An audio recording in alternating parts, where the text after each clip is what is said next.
حضرت اسید بن حضیر رضی اللہ تعالیٰ عنہ ایک صحابی ہیں جو حضور سے مذاق کر لیا کرتے تھے اور حضور ان سے مذاق کر لیا کرتے تھے، اور آقا کریم علیہ السلام کے پاس کھڑے ہو کر کے وہ ایسی گفتگو کرتے کہ لوگ خوش ہو جاتے۔ آقا کریم کی طبیعت کے اندر سختی نہیں تھی۔ اللہ تعالیٰ فرماتا ہے لو کنت فظا غلیظ القلب لانفضوا من حولک، اے محبوب اگر تو ترش مزاج ہوتا، تیرے ماتھے پہ شکنیں آتی ہوتی تو اتنے لوگ تیرے گرد جمع نہیں ہوتے۔ یہ جو بکل مار کے بیٹھے رہتے نا، کسی سے ہنس کے بولتے بھی نہیں ہیں، یہ ان کا اپنا دین ہے۔ رسول اللہ سے بڑھ کر تبسم کرنے والا کوئی نہیں تھا، متبسم رہتے تھے حضور۔ جب اکیلے ہوتے تو پھر متفکر رہتے، جب لوگوں سے ملتے تو پھر متبسم ہو جاتے، اور حضور دہک نہیں کرتے تھے۔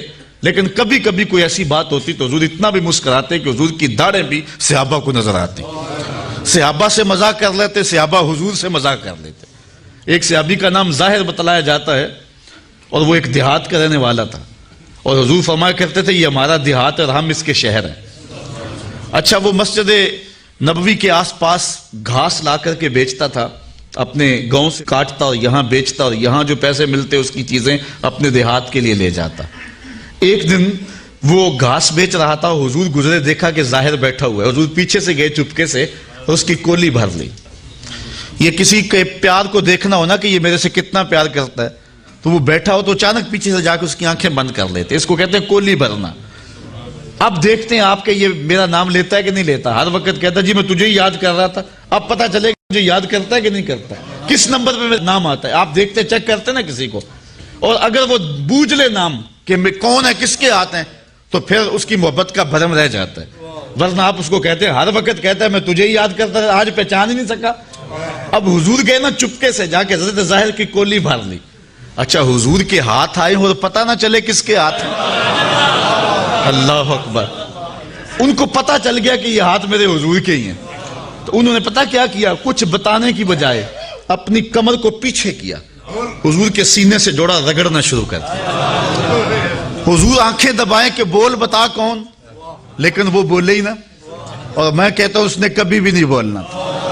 سفنے دے وچ ماہی ملیا، سفنے دے وچ ماہی ملیا تے گل وچ پا لیاں باواں، ڈر دی ماری اکھ نہ کھولا متا پھر وچڑ نہ جاواں۔ حضرت ظاہر بول ہی نہیں رہے اور حضور آنکھیں دبا رہے۔ پھر حضور نے خود ہی فرمایا اس غلام کو کون خریدے گا؟ اس نے کہا حضور میں تو بڑا سستا ہوں، مجھے کس نے خریدنا ہے؟ فرمایا تو اللہ کے ہاں بڑا مہنگا ہے، تو اللہ کے ہاں بڑا مہنگا ہے۔ تو صحابہ حضور سے مذاق کر لیتے۔ ایک صحابی کا ذکر آتا ہے وہ حضور سے عملی مذاق کرتا تھا۔ ایک تو ہے کہ گفتگو ایسی کرو کہ مزہ پیدا ہو جائے، ایک ہے کام ہی ایسا کرو۔ وہ جاتا منڈی میں سبزی خرید لیتا، کوئی نیا پھل آتا خرید لیتا، حضور کی خدمت میں آ کے ہدیہ پیش کرتا، حضور قبول کرتے، خود کھاتے، جو پاس بیٹھے ہوتے ان کو کھلا دیتے۔ اچھا، اس کو دعا دیتے کہ یہ نیا پھل آیا تو نے ہمیں کھلایا، اللہ تجھے جزا دے۔ 2 4 5 دن بعد دوبارہ جب وہ منڈی جاتا نا، تو جس سے وہ پھل لیا تو ادھار ہوتا، وہ پیسے مانگتا، کہتا آپ تجھے حضور کے پاس لے کے چلو، یہ پھل تو میں حضور کے لیے لے کے گیا تھا۔ اور پھر اس کو لے کے حضور کے پاس آ جاتا، حضور وہ جو پرسوں پھل نہیں کھایا تھا یہ اس کے پیسے مانگ رہا۔ حضور فرماتے میاں تو نے وہ تحفہ نہیں دیا تھا؟ عرض کرتا غریب آدمی ہوں، تحفہ کیسے دے سکتا تھا، میں نے سوچا سب سے پہلے حضور ہی کھائیں۔ تو آقا کریم اس کی قیمت بھی ادا کرتے اور پھر دوبارہ دعا دیتے، پھل کھلاتا، مفت کھلاتا، 2 مرتبہ دعائیں بھی لے جاتا۔ تو یہ آقا کریم علیہ السلام کے ساتھ صحابہ کا یہ محبت کا انداز تھا۔ اللہ اکبر۔ یہ حضرت اسید بن حضیر بھی ایسے شخص تھے۔ اچھا، ایک دن کھڑے کھڑے حضور علیہ السلام سے باتیں چل رہی ہیں، تو حضرت اسید بن حضیر کے پہلو سے کپڑا ہٹا ہوا تھا، تو یہ ایسی باتیں سنا رہا ہے کہ لوگ خوش ہو رہے ہیں، لوٹ پوٹ ہو رہے ہیں۔ حضور نے اپنے ہاتھ کو ان کے پہلو پہ مارا، کہا چل بس بھی کر اب۔ تو حضرت حضیر کا رنگ جو ہے ایک دم بدل گیا۔ عرض کی حضور میں نے بدلہ لینا ہے۔ سب حیران ہے کہ حضیر کیا کہہ رہے ہیں، ابھی ہنس رہے تھے، اب کہتے ہیں میں بدلہ لینا ہے۔ حضور ناراض نہیں ہوئے، حضور نے فرمایا لے لے بھائی۔ اس نے کہا نہ، جب آپ نے مجھے تھپڑ رسید کیا تھا نا، تو میرا کش جو تھا، میرا جو پہلو تھا وہ برہنہ تھا، ننگا تھا، اس کے اوپر کپڑا نہیں تھا۔ حضور نے کپڑا ہٹا دیا۔ اللہ اکبر۔ جب کپڑا ہٹایا نا، سارے صحابہ کو غصہ آ رہا حضرت اسید پہ، یہ کیا کرنے لگے؟ لیکن جب حضور کا کپڑا ہٹانا اور گوری گوری حضور کے پہلوؤں کی وہ رنگت اور جھلک دکھائی دی، اب لفظ سنو، فاحتضنہ فجعل یقبل کشہہ فقال بأبی انت وأمی یا رسول اللہ اردت ھذا، آگے بڑھ کے لپٹ گیا اور حضور کے پہلو کو چومنے لگا اور پھر کہنے لگا میرے ماں باپ آپ پہ قربان ہو حضور، یہ سارا کام میں نے اس لیے کیا تھا، ورنہ میں کون ہوتا ہوں آپ سے بدلہ لینے والا۔ اللہ اکبر۔ خندق کے موقع پر بھی صحابہ نے حضور علیہ السلام کے مبارک بطن کو دیکھا تھا اور حضور کے بطن پہ بندے ہوئے پتھر بھی انہوں نے دیکھے تھے۔ اس کے علاوہ بھی کئی ایسے مقامات آئے کہ صحابہ نے حضور کا بطن اقدس بھی دیکھا ہے، حضور کی پشت بھی دیکھی ہے۔ حضرت محرش بن عبداللہ روایت کرتے ہیں کہ حضور علیہ السلام کو میں نے ایک دن احرام باندھتے ہوئے دیکھا حج کا، تو جب حضور علیہ السلام احرام باندھ رہے تھے تو میں نے حضور کی پشت دیکھ لی، فَنَظَرْتُ إِلَىٰ ظَهْرِهِ كَأَنَّهُ سَبِيكَةُ فِضَّةٌ، ایسا لگتا تھا جس طرح چاندی میں ڈلی ہوئی ہے۔ اللہ اکبر۔ حضرت عائشہ سے روایت ہے کان رسول اللہ صلی اللہ علیہ وسلم واسع الظہر، حضور علیہ السلام کی مبارک جو پشت تھی وہ بالکل کشادہ تھی، واضح تھی۔ حضور کے سینے کے بارے میں حضرت ہند میں نبی حالہ روایت کرتے ہیں، کہتے ہیں کان رسول اللہ صلی اللہ علیہ وسلم عریض الصدر، حضور کا سینہ کشادہ تھا، اور اللہ خود کہہ رہا ہے لم نشرح لک صدرک۔ اللہ اکبر۔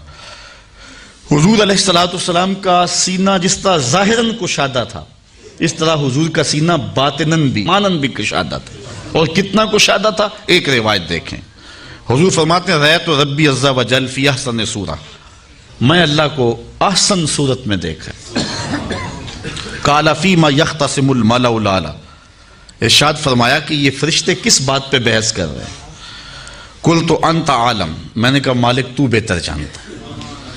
قال فوضع کفہ بین کاتفی، تو اللہ تعالیٰ نے اپنا دست کرم میرے دو کندھوں کے درمیان رکھا۔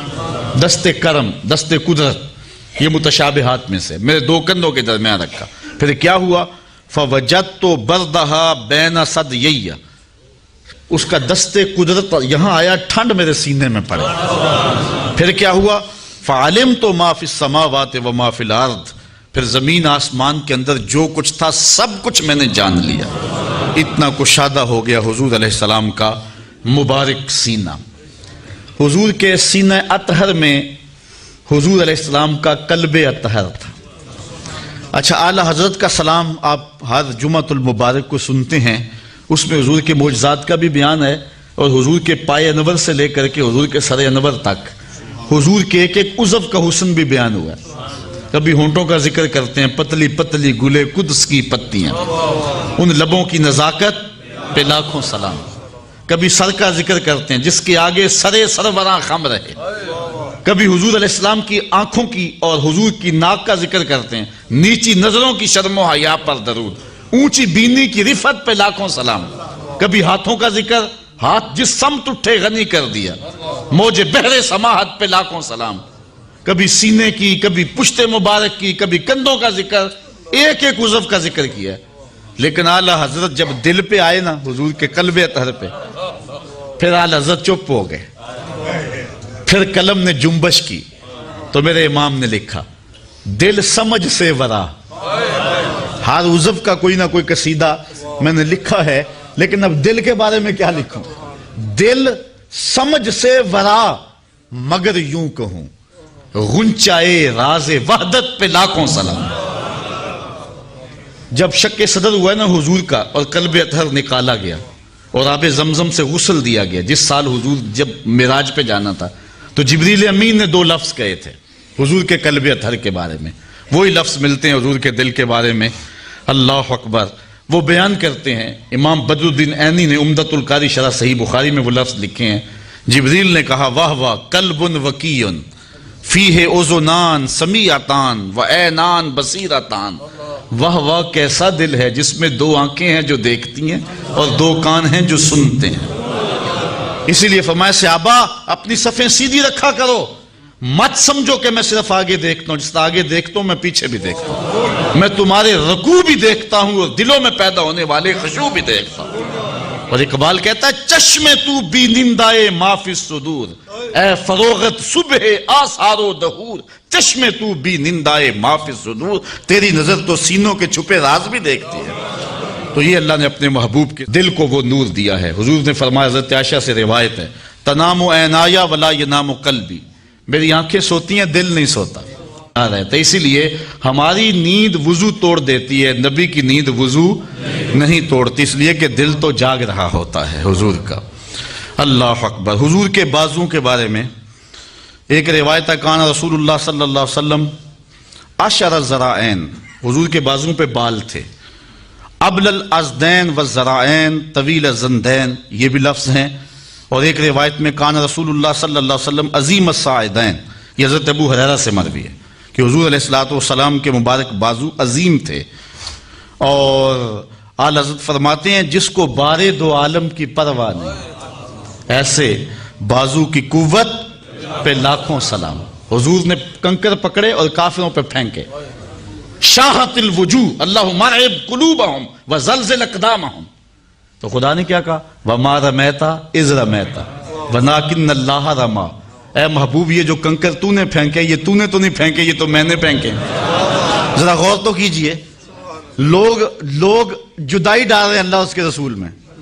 اللہ کہتا ہے محبوب یہ جو کنکر تو نے پھینکے، یہ کنکر جو تو حضور نے پھینکے ہیں نا، پھر کہا تو نے نہیں پھینکے، یہ میں نے پھینکے۔ ذرا غور تو کیجئے اس پہ، یہ جو کنکر تو نے پھینکے، یہ تو نے نہیں پھینکے، یہ میں نے پھینکے۔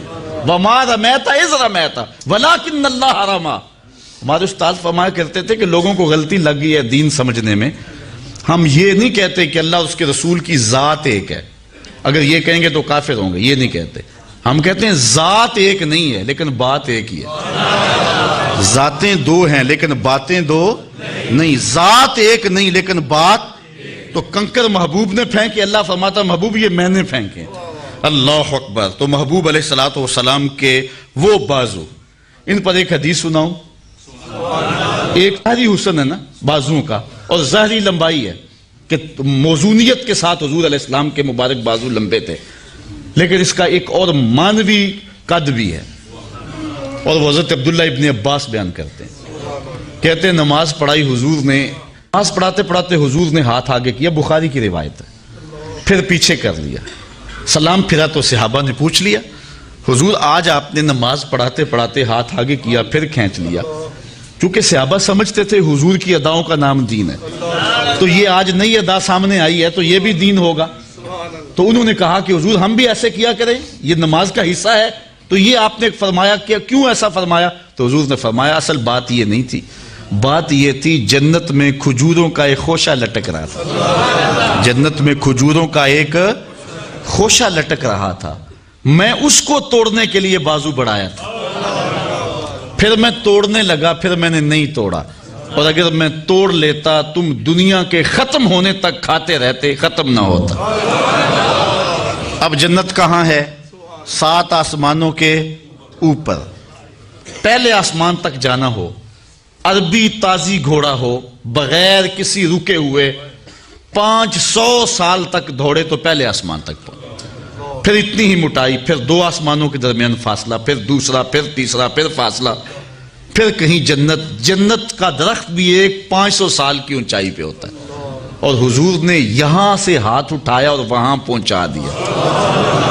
وہاں تک جا سکتا ہے، ضرورت وہاں تک تھی کیونکہ پھل وہاں لگا تھا، اگر آگے بھی لے جانا چاہتے تو جا سکتا، کیونکہ پھل وہ توڑنا اس لیے وہاں تک پہنچایا۔ میں اور آپ اپنا ہاتھ اٹھائیں تو کتنا اونچی جائے گا؟ 3 فٹ اونچا، اس سے تو نہیں جاتا۔ ہاں نظر میری اگر چھت نہ ہو درمیان میں تو دوسرے تیسرے آسمان کے ستارے بھی دیکھ لیتی، آپ کی نظر بھی دیکھ لیتی۔ میرا ہاتھ 3 فٹ تک جاتا ہے اور نظر تیسرے آسمان تک جاتی ہے، اور جس کا ہاتھ جنت تک جاتا ہے نگاہیں کہاں تک جاتی ہیں؟ اچھا غور کرو، میں یہاں کھڑے ہو کے دیکھوں تو نظر کہاں تک جاتی ہے؟ آسمان تک، اور محبوب جب عرش پہ کھڑے ہوں گے تو پھر نظر کہاں تک گئی ہوگی؟